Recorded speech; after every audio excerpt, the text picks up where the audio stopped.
And that was Ben Davis Jr. with his song Ruth. That's an original by Mr. Ben Davis Jr. This is the Lori and Carlin Show. I'm Carlin Hagerty. And I'm Lori Graves. And we have a very special guest, Mr. Kenny Valentine. Yay, hi, everybody. Kenny. Kenny Valentine is the front man for, strangely enough, the Kenny Valentine Band. Of course. You can see him everywhere. He's a lot of fun. He puts on a great show. We'll tell you how to get in touch with him on social media here in just a little bit. We're going to start out. We're going to talk about some shows we've done recently and some things we've been doing it. And just because I'm a microphone hog, I'm going to start out first. Kenny, he does this the whole show. I know he does. Yeah, just try to jump in when you can, Kenny. Already. Yeah. Just learn to love me. Yeah. Everybody else does. Or not. Started out Friday night. I had a Chillicothe weekend. Friday night I was at the Dock at Water, which is where we are broadcasting from tonight. They have been nice enough to give us a little bit of table space and hook us up. So come visit the Dock at Water. Yes, they are. Get him grilled. Get him grilled. Spicy garlic grill. Spicy grilled. Heck yeah. Teriyaki. Oh, you like teriyaki? Yeah. Teriyaki grill. They just have good wings in general. Yeah, but I think we're all in agreement. Grilled's the way to go. Oh, yeah. Grilled's the way to go, yeah. Yes. But had a show Friday night. They had the Rock Around the Block in Chillicothe, which is a really cool event. They have live music at most of the bars around town. I think they had 6 stages this year. And each stage had about 3 to 4 bands on it that night. And it's a benefit for Rock for Tots, which is a huge charity over in Chillicothe. Paul Pollard, if I pronounce that right, puts it on. And got to meet him. I hosted a show over here at the Dock. And we started out early in the evening with a bluegrass band, which I didn't know if I was going to be cool with them or not, but they were the 7 Mile Bluegrass Band. They were very good. The crowd really liked them. They put on a great show. Then we switched over to Mothman, which did classic rock, and they were a lot of fun, high energy. Mothman is out of Huntington? Down that direction. Yeah, Todd Martin is the lead guitarist, and he's the I just met him face to face Saturday night or Friday night. It was pretty cool. But they put on a great show, a lot of energy. Everybody got into it. And then we had some of my personal favorites, Crossroads Station. Oh, yeah. They closed out the show.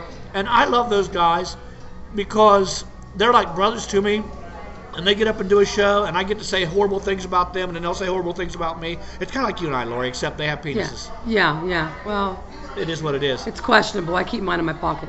I used to play music with John Dunphy. Oh, did you really? Long time ago. His Big John, not Young John. Big John. Big John. Really funny, I got to tell them, they have a song now that in the middle of it, Young John Dunphy raps, okay?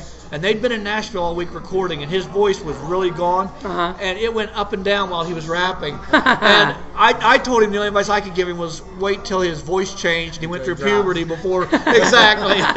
Exactly. Isn't Jared Davies drumming for them now? Yes, he is. I got to meet him for the first time. Jared's he's a great drummer. Good guy. We will have an interview with them next week. We got a chance to sit down and talk to them for a few minutes, so next week you'll get to talk to Crossroads Station.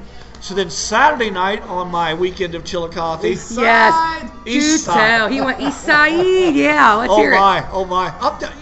Gotta hear this. I got some friends from MacArthur, and they played music for 30 plus years, and I really like them. So I came over to check them out in one of the questionable establishments in your fine city, and they were on the east side. Oh, yeah. Now, back in the day in MacArthur, I used to go to a bar called JR's, and that was all there was in Benton County. And you might see one person that was cracked out, and he might be the whole entertainment. He'd be up on the dance floor doing his dance or whatever. So we came into this bar, and we saw a guy doing exactly that. If this guy wasn't on crack, he could play one on TV because he was there. And he's doing the dance, and he's doing all the posing, and he's bouncing off the walls, trying to get every girl in the place to dance. And then we get another guy coming up, same symptoms, probably same disease, and it was a dance-off. I saw 2 crackheads having a dance-off, and I thought, it can't get any better than this. And then I went back in the pool room, and there was a whole room. It was like zombies. Oh, yeah. It was pretty wild. Well, now, in defense of the East Side bars, as we call them, or other things we call them, I mean, they just kind of go to those bars. They kind of stay over there, and you do see a more colorful selection of people on the Eastern Avenue bars, yes. But like I said earlier, the Zane Tavern has the cleanest female restroom in Chillicothe. Is that right? Yes, and they have the best jukebox for Old Country. I will say that. Never been in a female restaurant. And they have breakfast. They have food. Yeah. a lot of the guys from the mill, when they get off in the morning, they'll stop by the Zane and grab breakfast and have a beer before they go home, because to them it's 5 in the afternoon instead of 7 in the morning. You know, it's amazing, Carlin, that you sit and talk about JRs. I used to play that all the time too. I always had a phobia of a car coming through the window. Yeah. Did you ever think about that? Oh. Me? Remember that? Yeah, were you set up in front of the window? Yeah. Oh, yeah. Set up in front of the window. In 1997, Mark Dixon got a brand new Trans Am, and we went down the sidewalk in front of, chances are, we're riding around town. He says, let's go see who's at JR's. And he pulls up right in front of the door, starts blowing the horn. Somebody popped open the door, and there we were. So we didn't go through the window, but we stopped and had a look around. Yeah, every time the lights would come in that thing, Kind of twitch. Oh, you didn't know. That is true. That is true. So if they'd come through there, we'd took all the band out. Yeah. No, Exactly. There's only so much your guitar could take, huh, Kenny? But we had a nice venue there. I mean, we always had a good party there when we played there. Yeah, that was the place to be. It was the only place in Benton County. The place in Benton County. Yeah. Come out to Club Benton. Well, we've been to Club Benton. I like their food. They used to have a really great grilled chicken salad. Yeah. Club Benton, yeah. Yeah, the food's pretty good out there. I know weird things about these places, like clean bathrooms and chicken salads. Yeah, I have knowledge that no one else has for these places. Well, you've just been around, so that's how it rolls. Yeah. So what'd you do this weekend? I had a show at Wagner's Roadhouse out in Pleasant Valley here in Chillicothe. I've never been in there. What kind of place is it? It's a great little place. It's really small, probably seated. Maybe I can get 30 people in there for a show. But I had Spark Tabor from Cincinnati come up. He's a 2-time winner since he's Funniest Person. And Joel Bartley from Dayton. I like Joel. Yeah, Joel won the Wiley's Fireworks competition, which is he bested 100 comics in that competition. So. He describes himself, and I'm going to steal one of his jokes because it's one of the most perfect lines ever. He says, "I look like Patton Oswalt's bi-curious sister." Yeah, he does. And he does. He's got this. He's got a baby face. Yeah, he's got. I'm a little girl who doesn't know if I'm a girl or boy. Look to him. He really does. But that's just the most descriptive way I can think of. He's hilarious. He brought his wife with him, and they had a good time. We ended up doing some rock around the block action afterwards. We went down to Steiner's and checked out Tom Edwards and Corey Gam, their show. But yeah, we had a great show out there. We're going back in June. I'll have a date for that soon. But I like going out to Wagner's. I like that little crowd out there. They're fun. And they feed us. And comics, if you can give a comic a free meal, oh my gosh, we'll show up. Yeah, it's like, a sandwich and a beer. We'll drive 100 miles. Yeah, we'll drive 4 hours and not spend the night for a sandwich and a beer. So. Kenny's laughing because I know you've had gigs like that. Oh, but you guys, the musician, they give them places to sleep and you end up sleeping in your car because you don't want to lay on the furniture. Well, we didn't. We haven't really been there and done that. We try to have class things, but like I told Carlin earlier, musicians are the type of people that pack up hundreds of $1,000s worth of equipment, travel hundreds of miles, and make $50. Oh yeah. You know how that is. Oh yeah, we know. Yeah. It's the love of the game. It is love of the game. Yeah. You gotta love what you're doing, I guess. Sure enough. And then Saturday you had birthday night with Carla and Roberta. Saturday I went and hung out with my friends Carla Goldbush and Roberta Pace. They're comics in the Dayton area, and we did some writing. We never get together and get to write, and actually Roberta used to do some writing for Leno. Okay. And which is fun. In my position, I've only been in 5 years, so I actually get to sit down at a table with her. And Jay's back doing stand-up now, too. Yeah, but to get to sit with somebody like that's got that kind of experience and have LA comic experience, and then that part of the industry, to watch her bounce jokes. And do you feel like you measured up when you were doing that stuff, that you were hanging in there? I like to think I was, yeah. But she just had a way of she would be real quiet. All of a sudden she would say, "Well, how about?" And she would just tweak like 2 words, and you're like, "Oh yeah, my joke's much better now." So, she just kind of was like one of those polishers, which, people like in our position, we've been in a few years. It's nice to sit down with somebody like that and just gain. Plus, she's just a cool ass person to hang out, and she's just. So yeah, we had a good time. We didn't even leave the house. Very cool. We got about 1,800 and made a bit of bonfire. Rock on. No, that's pretty much it. How about you, Kenny? Did you have some gigs this weekend? No, we were off this weekend. We get cranked up again this weekend, the 25th. Where are you going the 25th? We're at Dogwood Festival in Piketon. Oh, very cool. That's fun down there. 7:30 to 9:30. It's a lot of fun. Friday night, me and my lady friend, which is Joe, we went and seen Robin Ford, which was in Columbus at the Park Street Saloon. He's always been one of my favorite blues artists, and he wasn't disappointing. Very cool. So we seen him, and then we come out on Saturday. Saturday we come back home, and I went and seen my grandson play baseball, and then I went to Steiner Speakeasy Saturday night and watched Ashley and Amber Good. because Ashley plays music with us, and I told him I was going to check out Ashley and Amber, and I ended up taking a friend of yours home that night, Mr. Justin Wood. Oh, I heard you gave Justin Wood a ride home. Yes. The Richmond-Dale cab service. Yeah, one of our little comedy friends. Yeah. I've known Justin ever since he was a baby, and I've known his parents, and we're great friends and stuff, and I was not going to let him leave out of that bar. I counted the condition he was in. I counted Friday Rock Around the Block a success when Justin came in, listened to 2 of my jokes, and laughed really hard. And I thought, if I can make Justin laugh, I'm doing something right. Oh, yeah, I love Justin. Yeah, we need to get him back on stage. He's a great writer. Yes, you do. Yeah, we need to get him back on stage and get him doing more stuff, definitely. Yeah, I heard you gave our friend a ride home. Thank you. That's what happens around here, folks. It's a small town and news travels Take care fast. of each other, too. Yeah, we take care of each other and then we tell everybody about it. That's what we do. So. yeah, there's a price.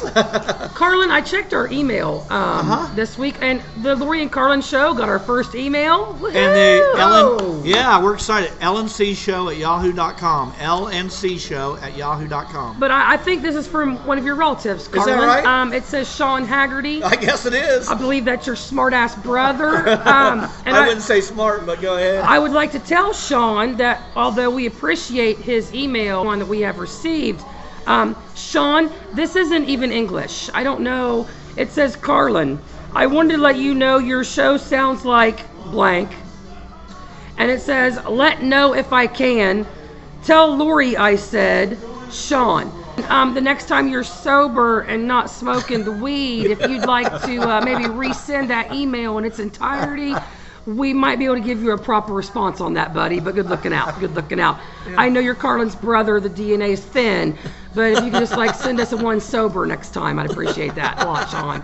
Sentences, finish them. It's a great concept. You guys not do that in Vinton County? I mean, in Chillicothe, we take the G off of everything. Like we're running and fishing and jumping. Well, apparently, according to you, I add S's to everything. So you do harps. Go to the Walmarts and drink Harps beer. Yeah, talking about harp beer, and Carter keeps saying harps. I'm like, and then he goes to the Walmarts to buy his harps. Yeah, so.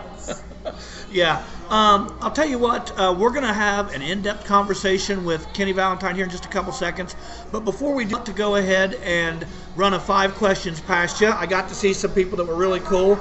And the gentleman that opened up our show, Ben Davis Jr., he is a local man and he lives in Marietta now. He did 5 questions with me at Steiner's Speakeasy the other night. So here is 5 questions with Ben Davis Jr.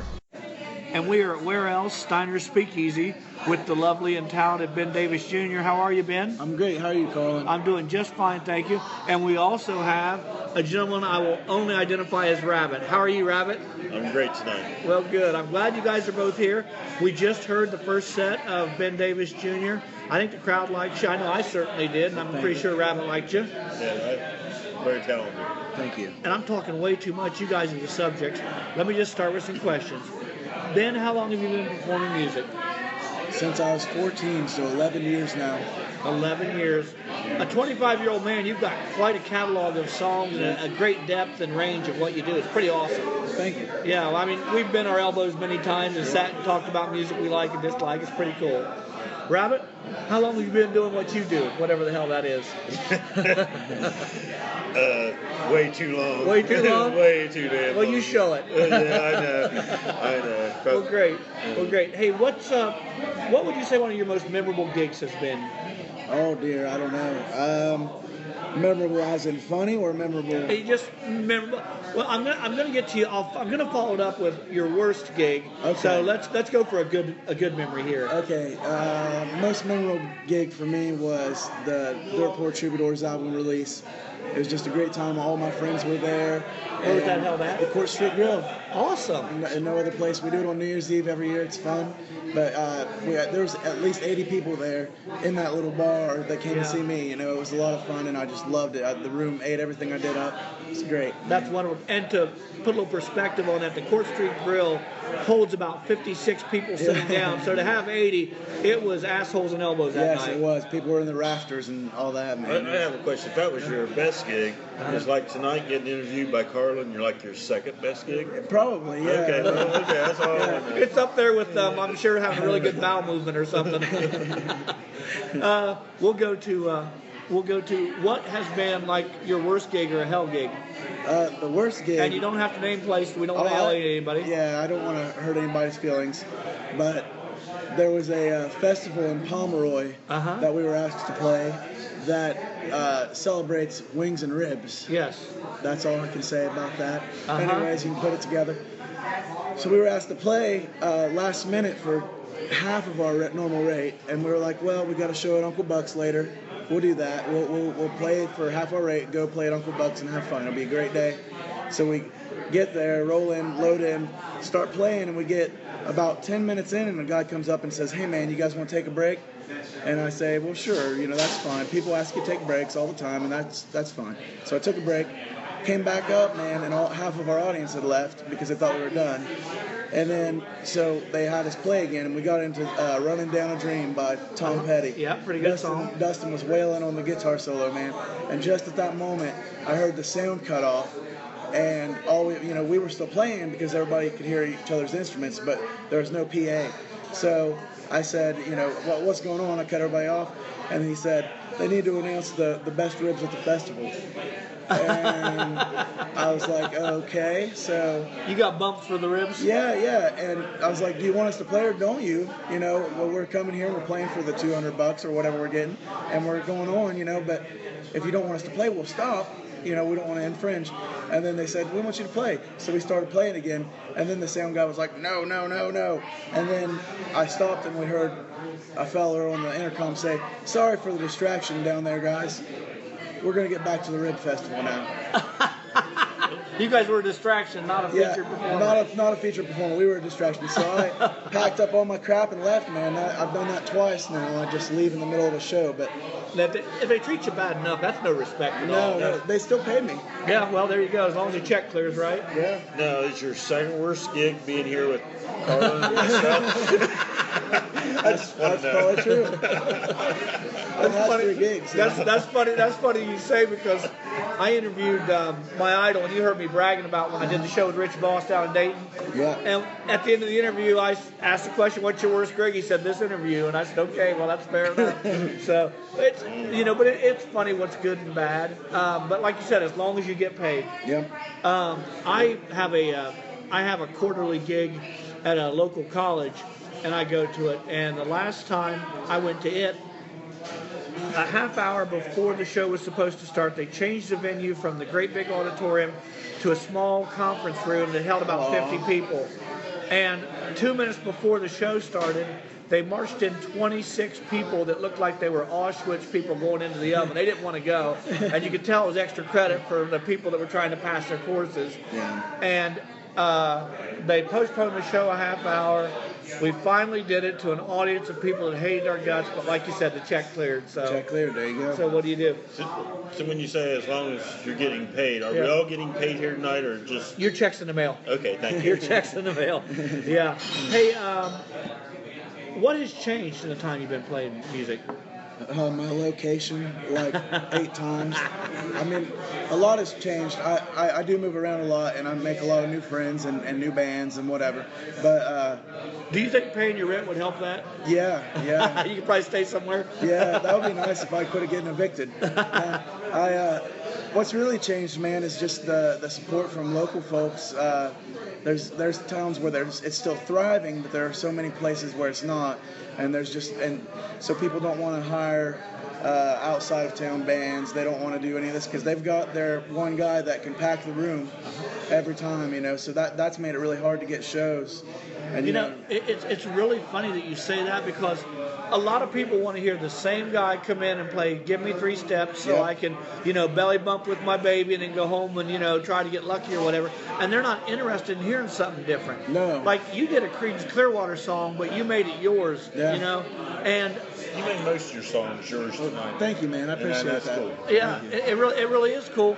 But a lot of people aren't open to hear that, and I wish they would be. I wish there was some magic button to push to open people's minds or open their eyes to say, hey, let's try something just a little bit out of our comfort zone, but we might like it. Yep. It's really enriching when you see and hear that. What advice would you give somebody starting out in the industry? I don't know. don't be fake. Never pay to play anywhere at any time. That's the worst thing in the world. It hurts us all. If you're trying Pay to play. What do you mean? There's these promoters that have you sell tickets to the show so that they don't have to, and then if you don't sell a certain amount of tickets, you have to pay the difference in order to play. And so you're responsible for X amount of dollars at the beginning. Yeah. See, in the comedy world, that's called a bringer show, Right. and you have to bring 5 people or 10 people to be able to get time to go up. And I'm a newbie. I'm 3 years in, but I don't do that. That's It's hard. I don't think that's ethical. I don't think it's moral to the artist. Yeah, it hurts because not only are you paying to play, but Bart Wiseman, who I love, is trying as hard as he can to get into this place and can't. And he doesn't have the $150 or the 10 people to pay $15. Exactly, and but so, he's better than anybody else is probably going to play there. Yeah, and it takes the talent away from the show, doesn't it? It does. It hurts the integrity because of the show. it's just the people who have friends go and support these shows, and then those bands die out. And guys like me who are trying to keep this brand established and keep going, we're suffering because we're playing all the time and we're playing hard, and our fans just don't. You're putting the work. You're putting the work in, and you're not getting the rewards or getting the benefit from it. And we're not following some scene. Yeah, and you're getting me on a soapbox.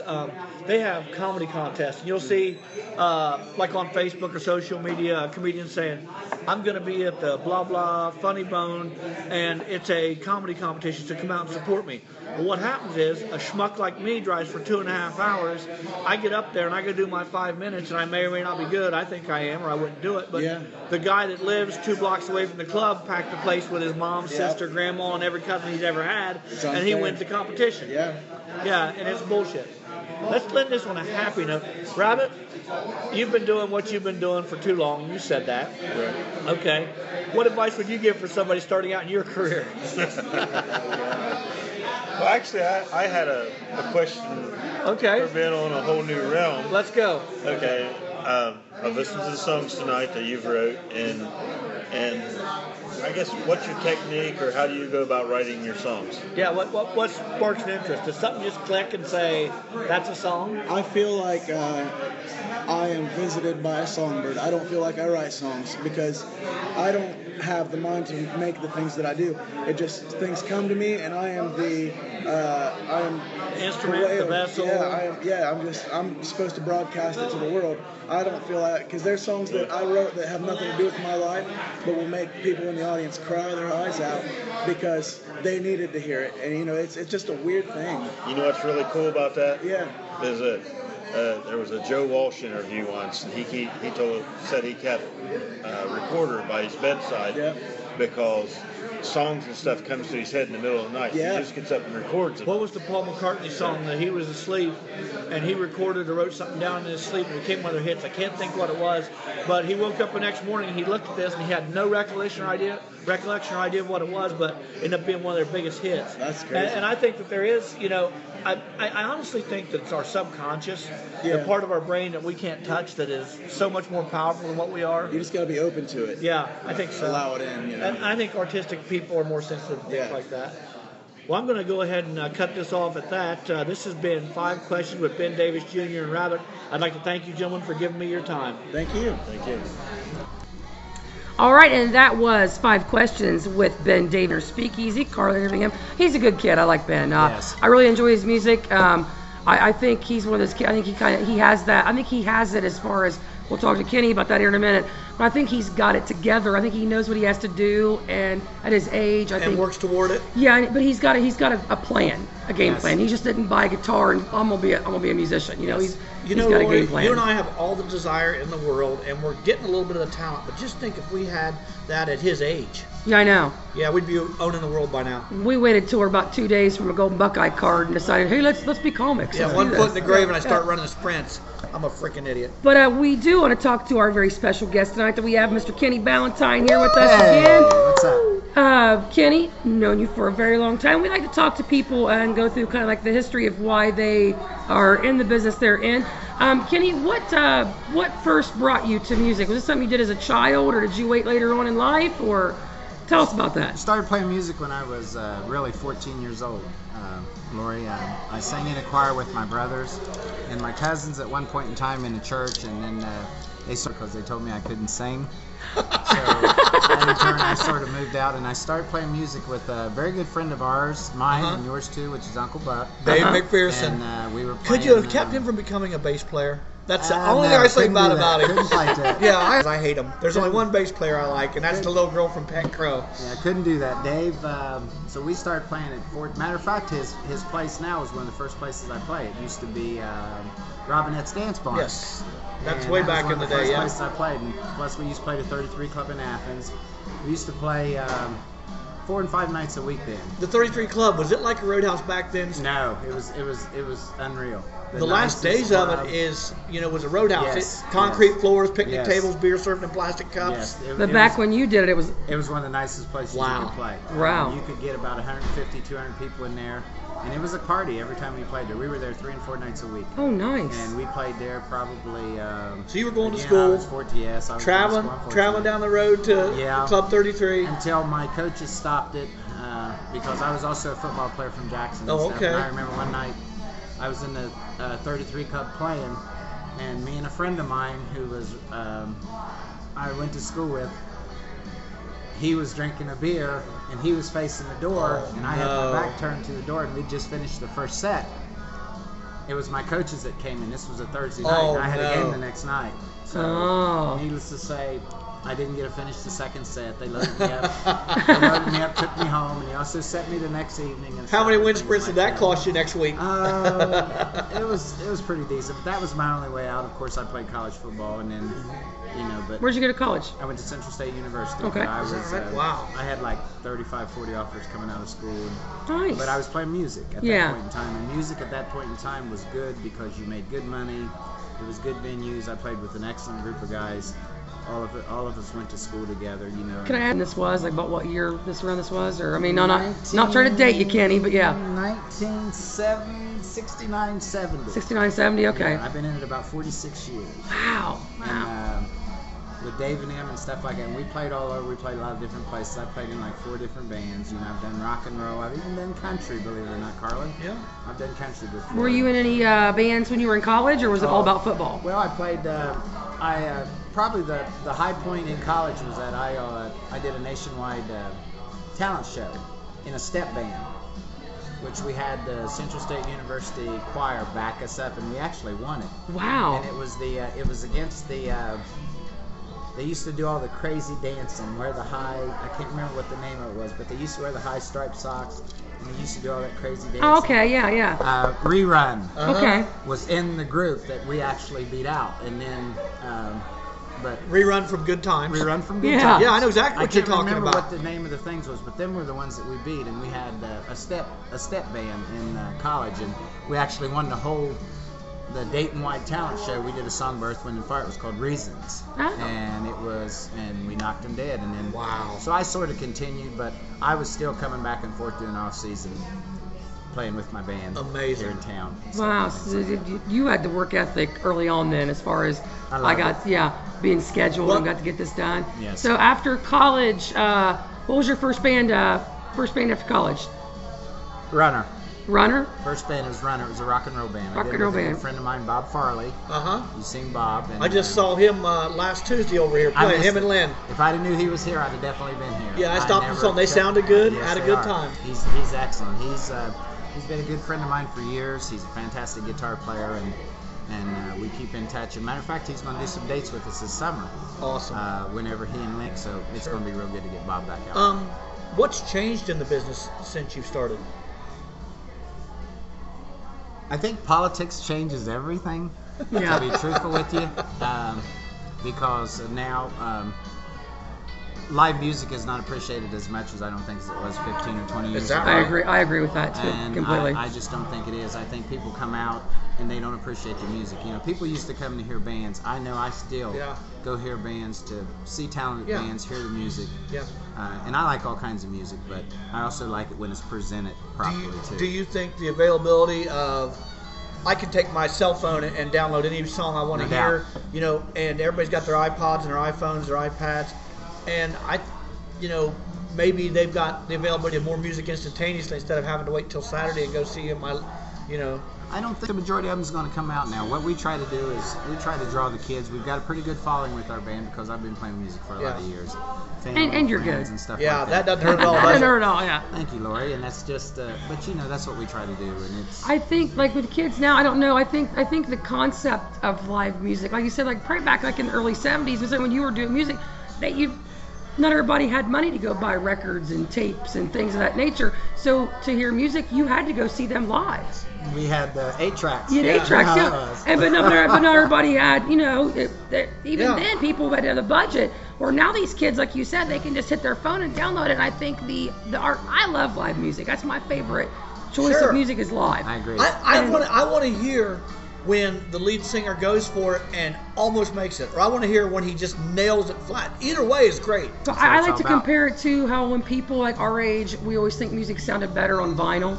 When you got that crackle and listen to it, I think the live music sounds better than me turning my phone on. It does. It really does. Because you're there with the artist, and you can see when they're singing, you can hear them, the emotion in their voice, see it in their face.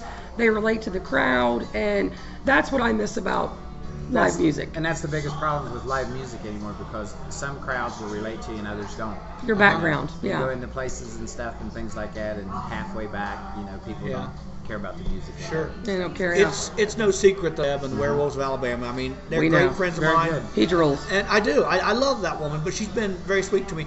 And she sings a song called Muddy Jesus. It's my favorite song that she does. And I got to go see her in Columbus, and we said hi before the show, and she goes up on stage, does her thing. My favorite song, Muddy Jesus, and I want to give a shout out to my buddy, Mr. Carlin Hagerty. To have one of my favorite artists shout out to me during my favorite song, it doesn't get better than that. And you can download every song in the history of the world, and it'll never make me feel like that. Yeah. It was just amazing. I'm going to take a quick break and let us get a quick drink. And I'm also going to go to 5 questions with my buddy Bill Arundel from Columbus. He has some interesting stuff to say. So here's 5 questions with Bill Arundel. I'm sitting here with Bill Arundel at the Hotel Lafayette in Marietta, Ohio. Bill, how are you, sir? Good, buddy. How are you? I'm doing just fine. I've had the pleasure to work with Bill a few times before, and he cleaned up again, just like always. Thanks a lot for the great show, Bill. Well, hey, thanks for the great setup. Okay, now we've got the mutual bullshit and ass-kissing aside. Let's talk about comedy. How long have you been performing comedy, Bill? Since September of 1999. So you've been doing it for over 15 years? Yeah, I have. Okay, great. And I'm still the middle act, so it's going really well, and in Marietta no less. So, yeah. What would you say has changed in the 15 years that you've been performing comedy? Probably the crowds, I think. The younger ones are definitely more sensitive and more afraid of things that aren't politically correct. That's funny you say that. I do a couple open mics up at Columbus on the Ohio State University campus, and I make it my life's goal to make those little kids cringe and their buttholes pucker. That's just how I roll. That's not tough, that's for sure. Yeah, they're all scared of everything. Right. What would you say your best gig has been, or most memorable? Most memorable, without a doubt, is I did a show at Virginia Tech 2 days after that shooting. Yes, sir. And for those 2 days, I kept calling him all day long. You sure you want to do the show? It seemed like a good reason to cancel, you know? And they said, no, we need to have this. And I went down there, and it was just a sea of news trucks everywhere, and the place was packed. And it took about 7 minutes till I got my first laugh. And then afterwards, you know, I got a standing ovation. They loved it. Anderson Cooper bought one of my shirts. He sent one of his production assistants to get it because he was filming right outside where we were having a show. He'd run in on a commercial break and watch the show and run back out again. And he saw my shirt and told his assistant he had to have it. I should have charged him $200 for it. That's pretty awesome. That was definitely my most memorable. And the other one was I did a show at an indoor go-kart racetrack. And when we went there was a cage on the stage, and it's filled with baby white tigers. Wow. And we couldn't start the show until after they tranked the tigers and then took the stage apart and then moved everything out. I think they were on loan from the zoo, the local zoo or something like that, but just the most bizarre thing ever. Wow. What would you say your worst gig was? Ooh, the worst one. You say worst gig, worst set? Well, that's tough. That's really tough. I don't even know how to answer that. The worst one. What's one that just stands out in your mind that you just say, I'm glad I don't have to go back there. I'm glad I only have to go back there once a year. And don't name names. Don't burn any bridges. No, please. There was a club in Akron called Hilarities, And the gig there was so bad. They had they had you sleeping in the basement of the place, and they locked you in at the end of the night. Like once they locked the door, you couldn't get out till the next morning. And the place was super filthy. Like if they did antibiotic research there, they could have done that, because you had to wear your shoes into the shower in order to take a shower. Oh my God. Every time the heater would kick on, all these dust mites would come flying out of there, and it was like living in a petri dish. Wow. And I stayed there the one night, and then the rest of the week I just drove back and forth from Columbus to Akron. Wow. What advice would you give for a relative newcomer such as myself, or any newcomer to the comedy scene? Just write about yourself, just talk about things that have happened in your life. You may have to embellish some things, but most of what I do on stage has happened to some degree in my life. It's, most of it, not all of it, but because if you write your own stories, then it's hard for other people to rip you off. It won't stop them, especially if it's Ralphie May. It won't stop them from ripping you off. So that would be my advice. Well, thank you very much. And Bill, I appreciate you sitting down and taking the time with me. Once again, it was a pleasure to see you work. Good to see you, Carlin. And that was my buddy Bill Arundel. And he had some interesting things to say, obviously, about the Virginia Tech shooting and the show he did right after that. So that was kind of neat to hear. Laura, you got a look on your face. What got you pissed off this week? What's your WTH? No, I just wanted the look on my face. I want to tell Kenny, every time Carlin interviews a comic, he always says, my good friend. Listen to me. You listen to me right now. Probably met him, probably knew him like one good friend. Yeah. He gives him candy to make him like him. Yes, I give him candy. Yeah. You are damn straight. I do. Carlin. Yeah. I give him candy. An old dirty old man giving him candy. I know. Yeah. Carlin's kissing their ass with a bag of Reese cups and stuff, trying to be all. And I'm not sitting home on Saturday nights. I'm working, so kiss my ass. Yeah. Some of us get paid to work, Kenny. We don't have to bring candy, but eyes on the prize. Yeah. Well, until I get tits, I can't do that. My WTH really isn't a gripe or a complaint. It's I just want to talk to you people about what you're putting on Facebook. I know, and I mean, first of all, no one has a phone book anymore. Because if you need something, you just put it on Facebook. Like, anybody know the number to the vet on Western Avenue? 18 people look it up for you. You don't have to do. Facebook is the lazy man's phone directory anymore. Or hey, what's the best way to get to so and so? And you have 8 people pop directions up on Facebook. But I wish that you would quit trying to get medical advice on Facebook. I don't trust anybody on my page for medical advice, first of all. I love both of you to death, but I wouldn't take your medical advice. I'm sorry. You're a comic, you're a musician. No. But I had this feed this week. I'm just going to read to you what it says. No name, but it says, I am experiencing a lot of pain and swelling in my upper abdominal region, pain in the right side of my back, my lower back. I vomited and am having movements. Any ideas? That was this post. Kenny, now I wanted to comment. Any ideas? And you didn't? You need to call 911, dude. That's what you need me to. If you can't poop and you're vomiting, Facebook is not the first place you need to go. Do you agree with that? Why? I do agree with that, but however, I think it's Darwinism. You ever hear about the Darwin Awards where the stupid people will kill themselves out? Yeah. Well, let this boy look for medical attention on Facebook. Pretty soon, he'll be dead and his dumb ass won't reproduce. Well, I think, and then his first swelling has gone down a little bit. Well, where? He named 8 places. I'm just thinking, I want to send him a message this week and be like, hey, dude, everything come out okay? Just because. Why are people seeking medical attention on Facebook, of all places? But if you know what's wrong, I mean, okay, it's one thing of like, hey, my ear's been kind of ringing and I've had a headache. Anybody maybe hear about this? But when you're listing, you can't poop, you need to go to the doctor. My toenails are turning yellow and my wrist won't work. Yeah, I mean, that's like, what's the next thing? That's like somebody, hey, I need a tonsillectomy. Any ideas? Can you imagine people from the East End bars be rolling up with a scalpel and shit? Be like, I'll take care of you, sir. Sure. You just can't do that. So people, please, at least get on WebMD, okay? At least go to a semi-reputable source. Facebook is not your friend for medical suggestions. I would have to agree. But I still think that that's God's way of letting the dumb ones sort themselves out. A scalpel instead of a pocket knife? Yeah. I think they just have a pocket knife. They might. Pocket knife and a Band-Aid and some peroxide. Yeah. I got you, dude. I got you. Yeah, let me call my sidewalk pharmacist to get you some pain meds. That's it. Well, remember when we were all little running around Richmonddale, if you thought I'd hurt yourself, It was the iodide, and if you were lucky, Grandma had a Band-Aid. If not, you just held it together till it quit bleeding. That's all. Yeah. Mercurochrome. Yeah. Throw all that on there, paint that on there, and stung. Yeah. Thinner on a wound. And Grandma always said, "Oh, this won't hurt. I'll blow on it." Well, yeah, I feel like my skin was being ate off. Nothing got her blowing on it didn't do crap for the pain. I had a neighbor that she had a remedy for earaches. She would take a drag off her cigarette and blow smoke in your ear. I've heard that one. Yeah, I've heard that one. I don't know. I don't know what the medical advice behind that is. An old time remedy for earaches for me, and my grandmother told me this, and it actually worked. Because I usually have I used to have some serious earaches when I was young, and she would heat baby oil and pour in my ear. Yeah. I'll be darned. And it was better. I have heard like putting a blow dryer in your ear, like doing the heat, maybe just the heat or something. But I didn't do that. But you know what? That's sound advice, and that would have been a good advice on Facebook. But your grandma would have been able to tell somebody that. But not if somebody couldn't poop, had abdominal. Your grandma probably would have went, son, you need to go to the doctor. I mean, seriously. Baby oil. Yeah. I don't think baby oil's going to cut that. I think you need to, I don't think You got a WTH this week, Carlin? Well, mine was just like, what the F about the east side, so I don't really have anything that's extremely pissed me off too much. Carlin's still scarred by the crackheads on the east end. I'll tell you what really did piss me off. I work at a car dealership and sell cars.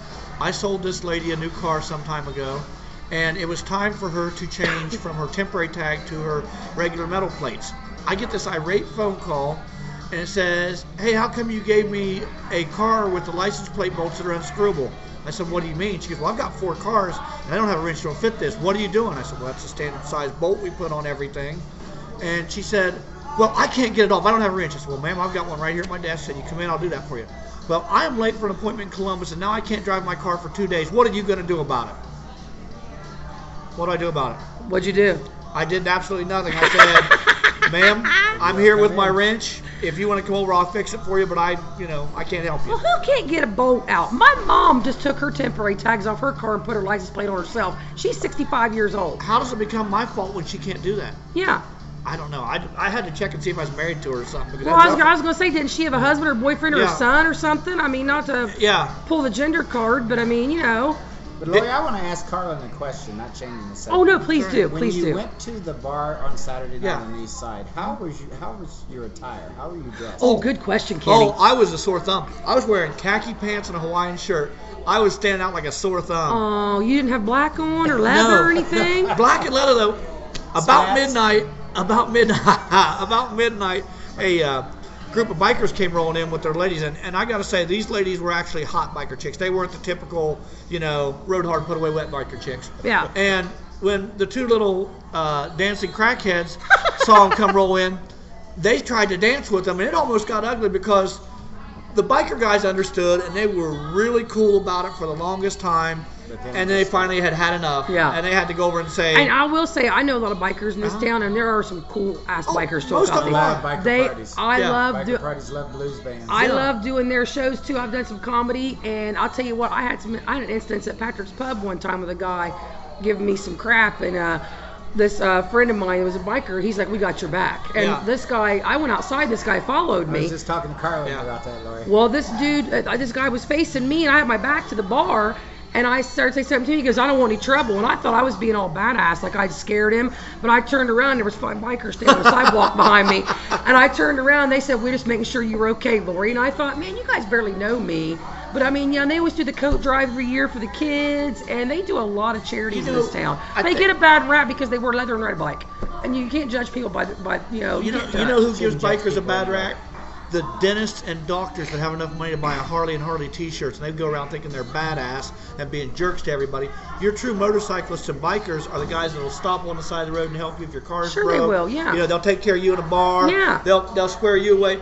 Kenny, tell me that story you told me, because that was awesome. That's your story. I want to hear it, Kenny. One of the first places I played was a place in southern Ohio, and this was amazing. And I was 14 years old. Now imagine this.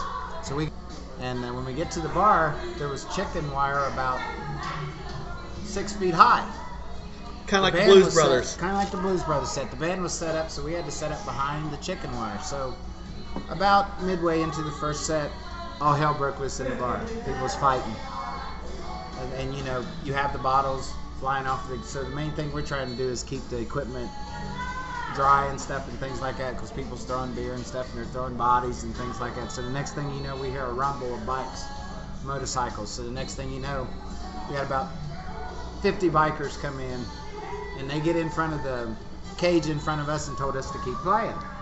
Keep playing. We'll take care of this mess out here because we were ready to go. Yeah. Because it was getting ugly. In my first experience, it was getting very ugly. But we kept playing, and they tipped us very well when we were done. It was How really classy good. is that? It was very classy. That is classy, yeah. It was very And like I classy. say, and you know, in your mind, and you know, In my mind, I looked you're at thinking, holy crap, I got to get out of here. You know, yeah. In my mind, I looked at our agent at the time. I said, "Did you visit this place before you decided to put us in here?" Yeah. And he goes, "Yes, I did." And he said, "I knew you guys would be a hit." So I was like, "Okay," but it was a little experience, and needless to say, we never went back after that time. But it was an Yeah. interesting experience. And Something you always remember. You always remember that. I know Carlin and I got asked to do some MC work at a biker event in I think it was Courthouse in August. They're kind of like a little mini rodeo type deal. They're having some bands and stuff. And I'm gonna do Friday. He's gonna do Saturday. But I always jump to do those events just because they're great people. Like I did the Horsepower for Hospice 1 year down at Oh my gosh, that was a great event. That's when I met Vic Clevenger and Wendy for the first time, and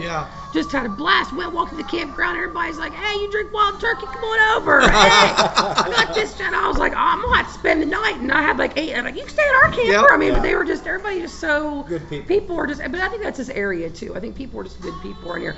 Speaking of like when we were talking about stuff, Kenny, I wanted to talk Kenny earlier. I'm gonna put him on the spot. Kenny. Just because you've been in the business so long, why don't you brag about yourself for a little bit? Let's name drop, Kenny. Who all have you worked with? Brag about yourself, Kenny. Come on. Yeah. Who have I worked with? Yeah, I mean, like notable I was people. I was really impressed at the break who you were telling us that story you worked with in Athens. Yeah, I've worked with the Fabulous Thunderbirds before, and I've also worked with Rare Earth. Wow. I did some things with I did some things when I was young. When I was in college, I did some things with the Ohio Players, Commodores, Earth, Wind, and Fire, and things. Real cool. It used to be a common thing at our campus. I mean, it was a weekend thing where we had this entertainment, and you got to understand, these people were just starting in because again, this was in the 70s and stuff. And but live music versus iPads, people would come see live music. And live music was unreal, and every weekend at Central State, we may have Stevie Wonder one weekend, we may have Earth, Wind, and Fire, we may have the Commodores, Gladys Knight. It was always that. Luther Vandross. It was always something there. And was everybody pretty cool to you? Treated you well? Everybody was real nice because we being football players, we always got first choice in the jobs. And we was always working, so you got to sort of bump elbows with some of them. And I had an incident that happened with me a while ago. See, I had auditioned for the Ohio Players when I was 9th grade in high school through Bob Campbell, a friend of mine who was our agent at the time, and I actually made the Ohio Players. Wow! But my dad wouldn't let me relocate to California where they were recording. He kind of liked having you around, huh? Well, my mom and dad, they were. Born and raised in Southern Ohio, 8th grade education. That's what they always stressed with us to make sure we got our education. And going to let me take off and go across country with the band, even though, 11 gold albums later? Yeah. Well, but you know what, though? But you got a piece of paper with your name on it, though. So, and they're not still making them gold albums. So, and I knew all of them. That's the thing. Roger Troutman had a chance to. Roger and the Human Body had a chance to rub elbows with them, and these are all people that you guys probably aren't aware of, but still, they were great R&B people and stuff and things like that, and they was always pushing the music, which is what I'm still trying to do. Wow, that's great. So that is really cool. And it's neat that you saw these people, like you said, when they were just coming up, and they were, doing this. Some friends of mine opened for B.B. King 2 years ago, and it was the exact opposite end of the spectrum. And they were basically told, you go to your dressing room, you come to the stage, you do your show, you go back to your dressing room. Don't bother Mr. King or his band, And they weren't being jerks. They just, he was so big and he had been so many places, he just didn't want to be bothered.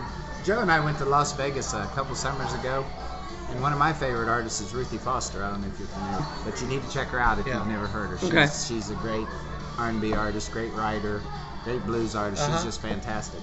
But we're leaving her show, and it was the Sin City Blues Festival. That's what it was. It was in Vegas, and it was 7 days of just different artists. So the good thing was when we get finished, when Ruthie gets finished with her show, we're walking out. And I see her dressing room and walking out, and I was like, I was like, Ruthie Foster here, and I was talking to her cousins who was in her band, and she goes, yeah, and we approached her very nicely and stuff. I said, well, I'd really like to meet Ruthie Foster face to face. And she goes, well, come on back. And I was like, hold up, I got to get Joe, because Joe was you'd have been a dead man if you went back by yourself. Yeah. I said, Joe, come on. She said, where are we going? I said, we're going to Ruthie Foster's dressing room. She goes, you? Oh, wow. I said, no. So we walked around, and she was so down to earth, and Haddon Sayers, and I got to talk with Derek Trucks. You know, and we got Tommy Castro. He was rubbing elbows with a lot of people, and it was really neat. But Ruthie Foster was just so classy. I have a picture with her. Oh, that's awesome. I bet you would.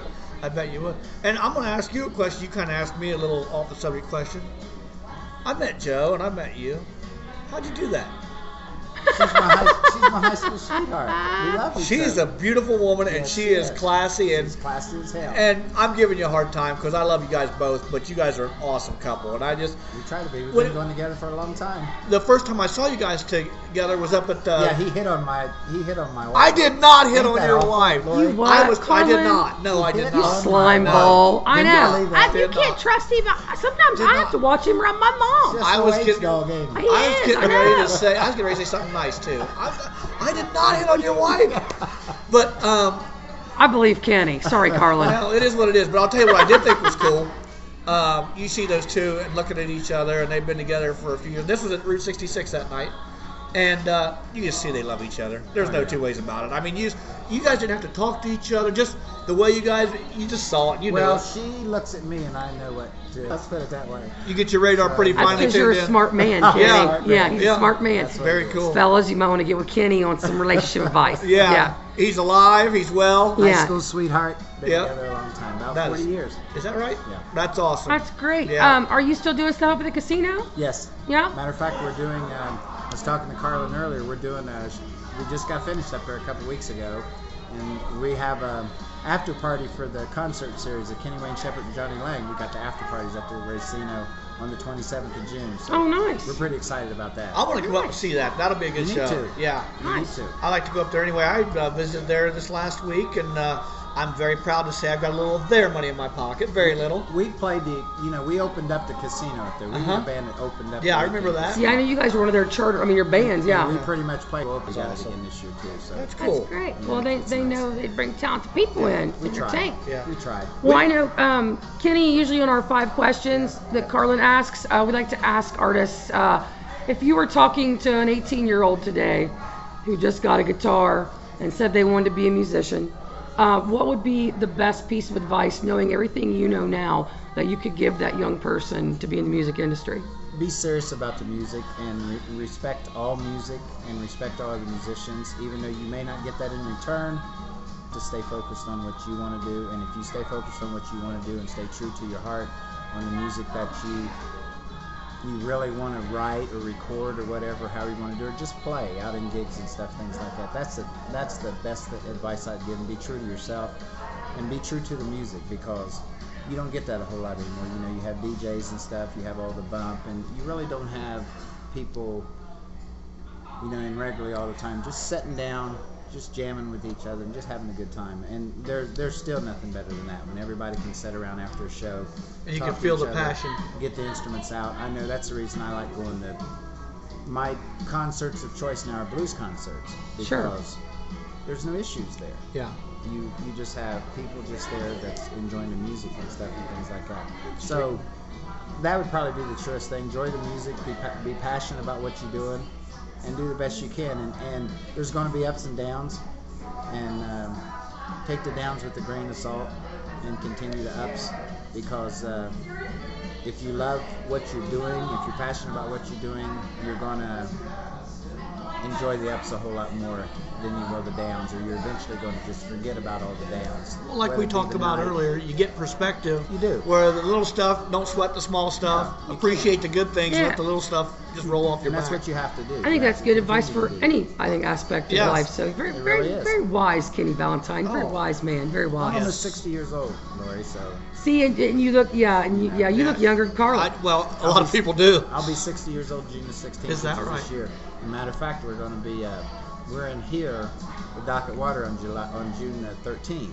For your birthday party show. And we're going to have a birthday party show, and then my wife and I are, after that, we're leaving to take a road trip. We're going Nashville, Mississippi, New Orleans. Sweet trip. Awesome. Well, I'll make sure we come here to hang out for your birthday. Now, Please where do. are you going to be coming up this weekend? Are you anywhere? We're going to be at the Dogwood Festival in Piketon, Ohio. It's will be the second time in 3 years we've been there. Cool. Dennis Foreman was the one that hired us there, and we'd like to thank Dennis and Mark with Paper City Festival. And we loved it. I played there a couple years ago, loved it, and we're excited about getting back there this year. And Great. It's gonna be Pretty enjoyable. cool. I've got a couple of plugs before we get out of here. We're All just about right. ready to go. Obviously, send your emails with fully constructed sentences, Sean, to the lncshow@yahoo.com. I've got a very good friend of mine I'm going to be working with in August, Andrew Olette. He's a comedian, and I'm going to get this wrong. I believe he's from the East Coast, but he flew to the West Coast, and he's on tour, the Knock 'em Dead comedy tour, coming all the way through. He's raising money for childhood cancer. So he has a GoFundMe.com/ComedyVSCancer. Please, please, please go to that site. Donate what you can. If it's 50 cents, if it's $1, whatever. Obviously, cancer affects all of us. Please help try to do it out. The other one is, I just want to give a shout out to my boss. I hear he's expecting. Congratulations. We're all happy for you. Oh, yay. Yeah. Lori, what do you want to say or plug? What do you got going on? I really have, I've got a private show in Lima this week. Yeah. I did get asked to be on a USO show, all right. July Is that 8th right? again. Thank you. We're going to be doing, for Wounded Warriors up in Middletown. They're going to be Awesome. doing their marathon that Okay. weekend. I'm going to be on Wednesday with a music artist that I'm not sure who it is. The Thursday show is Aaron Tippin. Oh. And then they're going to do stuff all weekend. So I was very excited to work with USO again. My third time doing shows with them. So Check out Lori Graves at Comedian Lori Graves Facebook on page. Facebook, well, it just says Lori Graves now. I dropped the Okay, comedian. Lori I thought it was Graves. pretentious. So yeah, No comment. yeah, shut up, Carlin. But yeah, we're all on Yeah. Twitter. I'm at Lori Ann Graves on Twitter. Carlin's on Twitter. What are you? Carhag2000 on Twitter. Carlin Hagerty Comedy on Facebook. Kenny Valentine Band. KennyValentine.weebly.com. Yes, thank like you. me on Facebook, and shout out for us. One of the things we do at the summer, and we'd like to really get a nice turnout. We do August 22nd, which is Camp Cattail, which is a benefit for the, Oh, yes, the yeah. handicap accessible camp. And we'll be there with a few more bands. I know Apartment B is one of them and things like that. And we really like doing that because all of my band are educators. And we always take pride in doing that, and we really enjoy doing that. And plus, I have, by me being a teacher for 32 years, I had some of my students there last year. And that how was, cool. Oh, great. It was cool. Great. It was cool as hell. Well, And Kenny, that's thanks what's for neat. coming out and talking You're to us welcome, tonight. I really guys. appreciate it. You Appreciate keep doing all the good things you're doing and Same your to you music, guys. and we'll all support you because we think you've got great music going on. And Carlin, you got anything else before we get out of here? Well, I'll tell you what. We're going to get out of here with some music from one of my favorite people in the world, Mr. Kenny Valentine. Heck Baby, yeah. baby. It's Baby Baby. It's an original by him. Now, at the beginning of this song, there's some mangy old cowboy bass player introduced him, but try to Uncle ignore Buck. that. Try to ignore that and just listen to the beautiful sounds of Kenny Love him Valentine. to death. We will see you Good job, next guys. week. Thanks for listening to the Lori and Carlin Show on GoneRogueRadio.com. Ladies and gentlemen, Slater Brothers.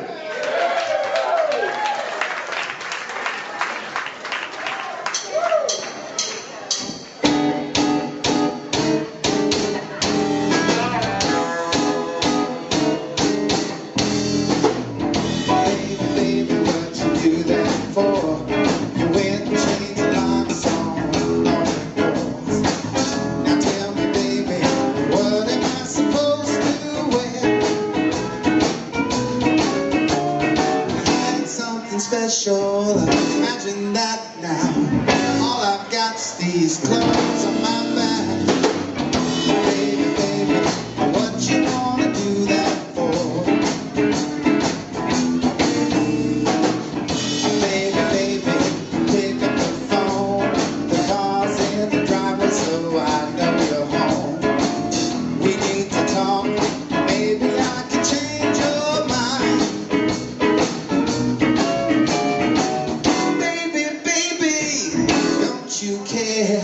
Just throw me out some socks and some underwear. Baby, baby, what you wanna do that for? I'm rapping on the window, babe, I can't get in. Got some shirts in the closet, brand new shoes again.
say it's